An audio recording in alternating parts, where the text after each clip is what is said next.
Taliparamba നിയോജകമണ്ഡലത്തിൽ CPM വിട്ടുവന്ന TK ഗോവിന്ദനെ പിന്തുണയ്ക്കാനുള്ള Congress നീക്കത്തിൽ പ്രതിഷേധിച്ച് KPCC അംഗം കൊയ്യം ജനാർദ്ദനൻ മത്സരത്തിനിറങ്ങും. കോൺഗ്രസ് പ്രവർത്തകരുടെ വികാരം കണക്കിലെടുത്താണ് നാമനിർദ്ദേശ പത്രിക സമർപ്പിച്ചതെന്ന് കൊയ്യം ജനാർദ്ദനൻ പറഞ്ഞു. കോൺഗ്രസ് വിജയിക്കുന്ന സാഹചര്യമാണ് ഉണ്ടായിരുന്നത്. CPM വിട്ടുവന്ന ഒരാളെ പിന്തുണയ്ക്കേണ്ട ആവശ്യമുണ്ടായിരുന്നില്ലെന്നും കൊയ്യം ജനാർദ്ദനൻ ജനം TVയോട് പറഞ്ഞു. കണ്ണൂരിൽ നിന്നും മിഥുൻ പിള്ള തയ്യാറാക്കിയ റിപ്പോർട്ട് കാണാം. CPMൽ നിന്ന് വന്ന TK ഗോവിന്ദനെ പിന്തുണയ്ക്കാനുള്ള നീക്കത്തിനെതിരെ തളിപ്പറമ്പിൽ സ്വതന്ത്ര സ്ഥാനാർത്ഥിയെ മത്സരിക്കുകയാണ് KPCC അംഗം കൊയ്യം ജനാർദ്ദനൻ. അദ്ദേഹം ഇപ്പോൾ നമ്മോടൊപ്പം ചെയ്യുകയാണ്.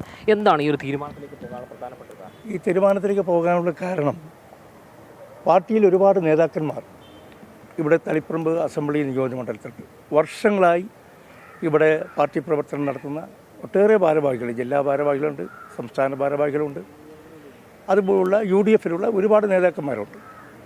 ഇവർക്കൊന്നും കൊടുക്കാതെ ഇവിടെ 2 ദിവസം മുൻപ് മാത്രം വന്ന CPMൽ നിന്നും അവിടെ നിന്ന് പുറത്തേക്ക് വന്നിട്ടുള്ള TK ഗോവിന്ദൻ മാഷ് വന്നപ്പോൾ അദ്ദേഹത്തിന് ഒരു സ്വതന്ത്ര സ്ഥാനാർത്ഥിയാക്കി പിന്തുണ നൽകാൻ തീരുമാനിച്ചപ്പോൾ ശക്തമായ പ്രതിഷേധം ഈ നിയോജകമണ്ഡലത്തിൻ്റെ എല്ലാ മേഖലയിലുണ്ട്. എന്നെ ആ മേഖലയിലുള്ള കോൺഗ്രസ്സുകാരും അതേപോലെ തന്നെ UDFിൻ്റെ അംഗങ്ങളൊക്കെ വിളിച്ച് സംസാരിച്ചു. ഇതിനെതിരെ ശക്തമായൊരു തീരുമാനമുണ്ടാവണം. നിങ്ങൾ നോമിനേഷൻ സമർപ്പിക്കണം. ഞങ്ങളുടെ താല്പര്യം അനുസരിച്ച്, ഞങ്ങളുടെ വികാരമനുസരിച്ച്, ഞങ്ങൾ ആവശ്യപ്പെടുന്നതനുസരിച്ച് നിങ്ങളൊരു നോമിനേഷൻ കൊടുക്കാൻ തയ്യാറാവണമെന്ന് പറഞ്ഞു. അത് പ്രകാരമാണ് ഞാൻ നോമിനേഷൻ ഇന്ന് കൊടുത്തിട്ടുള്ളത്. ഇന്നലെയും ഇന്നുമായി എന്നെ കോൺഗ്രസിൻ്റെ ഒരുപടി നേതാക്കന്മാർ വിളിച്ചിട്ടുണ്ടായിരുന്നു. ഞാൻ വിളിച്ച നമ്മുടെ നേതാക്കന്മാരോടൊക്കെ പറഞ്ഞ ഒറ്റ വാചകമേ ഉള്ളൂ, ഇന്ന് നോമിനേഷൻ കൊടുക്കാൻ പാടില്ല എന്നാണ് എന്നോട് ആവശ്യപ്പെട്ടത്. പക്ഷേ എൻ്റെ പ്രവർത്തകരുടെ ആവശ്യമനുസരിച്ചാണ് ഇന്ന് ഞാൻ നോമിനേഷൻ കൊടുക്കുന്നത്. ആ ഡേറ്റ് ഞാൻ എല്ലാവരോടും പറഞ്ഞതാണ്. ആ പ്രവർത്തകന്മാരോട് എനിക്ക് പറഞ്ഞ വാക്ക് പാലിക്കണം. ഞാൻ നോമിനേഷൻ കൊടുത്തു. എന്നോട് വിളിച്ച നേതാക്കന്മാരോടൊക്കെ പറഞ്ഞ ഒറ്റ കാര്യമുള്ളൂ, ഇവിടെ ഈ സ്ഥാനാർത്ഥി UDF പിന്തുണ നൽകുന്ന സ്ഥാനാർത്ഥി കോൺഗ്രസിൻ്റെ കൈ ചിഹ്നത്തിൽ മത്സരിക്കാൻ തയ്യാറാവുമെങ്കിൽ ഞാൻ എൻ്റെ നോമിനേഷൻ പിൻവലിക്കാൻ തയ്യാറാണ്. അല്ലാതെ കണ്ട് പിന്മാറുന്ന പ്രശ്നം അതിനകത്തില്ല. കോൺഗ്രസിനോട് താല്പര്യം അല്ലെങ്കിൽ UDFിനോട് താല്പര്യമുള്ള, ഇപ്പോൾ P ശശിക്ക് അവിടെ ചിഹ്നം കൊടുത്തിട്ടുണ്ട്, വാങ്ങിച്ചിട്ടുണ്ട്, അദ്ദേഹം മത്സരിക്കുന്നത്. അതേപോലെ TK ഗോവിന്ദൻ മാഷ് മത്സരിക്കട്ടെ, ചിഹ്നത്തിൽ മത്സരിക്കട്ടെ. അല്ലാതെ അദ്ദേഹം മാറി നിന്ന് അദ്ദേഹം എന്നെ ഇന്ന് വിളിച്ചിരുന്നു. ഞാൻ പറഞ്ഞു, മാഷേ എനിക്ക് നിങ്ങളോടൊരു പ്രയാസമില്ല, ഞങ്ങൾ എത്രയോ കാലമായി ബന്ധങ്ങളായിട്ട് മുന്നോട്ട് പോകുന്നു. ഞാൻ പറഞ്ഞു, നിങ്ങൾ ഒരു പ്രശ്നത്തിൽ നിൽക്കണ്ട, നിങ്ങൾ കോൺഗ്രസിൻ്റെ കൈച്ചിഹ്നത്തിൽ മത്സരിക്കുക, നിങ്ങൾ ഭൂരിപക്ഷത്തോട് ജയിക്കും, അതിന് തയ്യാറാവണം എന്ന രീതിയിൽ അദ്ദേഹത്തോട് ഞാനും ആവശ്യപ്പെട്ടിട്ടുണ്ട്. ആ ഒരു തീരുമാനത്തിൽ ഗോവിന്ദൻ മാഷ് വരികയാണെങ്കിൽ ഞാൻ എൻ്റെ നാമനിർദ്ദേശ പത്രിക പിൻവലിക്കാൻ തയ്യാറാണെന്ന് അദ്ദേഹത്തോടും പറഞ്ഞിട്ടുണ്ട്, പാർട്ടി ലീഡേഴ്സോടും ഞാൻ പറഞ്ഞിട്ടുണ്ട്. ഏറ്റവും ശ്രദ്ധിക്കേണ്ട ഒരു കാര്യം, കഴിഞ്ഞ ലോക്സഭാ തിരഞ്ഞെടുപ്പിൽ ഉൾപ്പെടെ ഇവിടെ കോൺഗ്രസിന് വലിയ ലീഡുണ്ടായിരുന്നു. വിജയിക്കാൻ ഉള്ളൊരു സാഹചര്യം ഉണ്ടായിട്ട് കൂടി CPMൽ നിന്ന് വന്ന ഒരാൾക്ക് ഇവിടെ സീറ്റ് കൊടുക്കേണ്ട ഒരു സാഹചര്യം ഉണ്ടായിട്ടില്ല.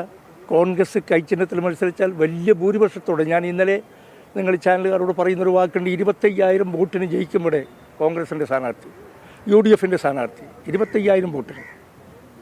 ഞാൻ എല്ലാവരോടും പറഞ്ഞു, അത് നിങ്ങൾ പറയുന്നതൊരു കളവാണെന്ന് വിചാരിക്കേണ്ട, 25,000-ന് ജയിപ്പിച്ച് കാണിച്ചു തരാം എന്ന് ഞാൻ പറഞ്ഞിട്ടുണ്ടായിരുന്നു. അതുകൊണ്ട് വേറെ ആളെ അന്വേഷിക്കേണ്ട ഒരു ആവശ്യം ഇതിനകത്ത് ഉണ്ടായിട്ടില്ല. ഇപ്പം സംഘടനയുടെ ഔദ്യോഗിക തീരുമാനത്തിനെതിരെയാണ് നിൽക്കുന്നത്. അപ്പോൾ സംഘടനാപരമായ നടപടികൾ ഉണ്ടാകാൻ സാധ്യതയുണ്ട്. അപ്പോൾ അതിനെ ഏതെങ്കിലും രീതിയിൽ ഭയപ്പെടുന്നുണ്ടോ? ഒന്നുമില്ല. അതിനകത്ത് ഞാൻ ഇതുവരെ ചെയ്യാത്ത, ആളുകൾ ചെയ്യാത്ത ഒരു ധീരമായ നടപടിയാണ് എന്നുള്ള അത് എൻ്റെ പ്രവർത്തകന്മാർ എന്നോട് വിളിച്ച് പറയുന്നുണ്ട്. നിങ്ങളെങ്കിലും ആ ഒരു തീരുമാനത്തിൻ്റെ കൂടെ ഒരു ശക്തമായൊരു തീരുമാനം ജനങ്ങളുടെ വികാരത്തിനനുസരിച്ച് നിന്നുമല്ലോ എന്നുള്ളൊരു സന്തോഷം അവർ പങ്കുവെക്കുന്നുണ്ട്. അതിൻ്റെ അകത്ത് എനിക്കൊരു പ്രയാസമൊന്നുമില്ല. ഏതായാലും നടപടി വരുമെന്ന് എനിക്കറിയാം. അതിൻ്റെ അകത്ത് ആ നടപടി വന്നാലും ഇതിൻ്റെ അകത്ത് ജനവികാരം ഇതാണ്.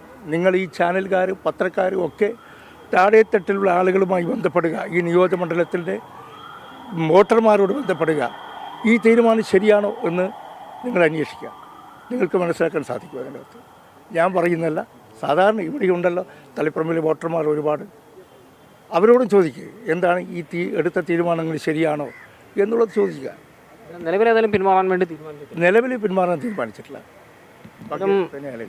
ഏതായാലും തെരഞ്ഞെടുപ്പിൽ മത്സരിക്കുക എന്നൊരു തീരുമാനവുമായി കൊയ്യം ജനാർദ്ദനൻ മുന്നോട്ട് പോവുകയാണ്. ഏതായാലും സംഘടന എടുക്കുന്ന നടപടികളെ പോലും ഭയക്കുന്നില്ല എന്ന് തന്നെയാണ് അദ്ദേഹം വ്യക്തമാക്കുന്നത്. കെ സുബിത്തിനൊപ്പം മിഥുൻ പിള്ള, ജനം, കണ്ണൂർ.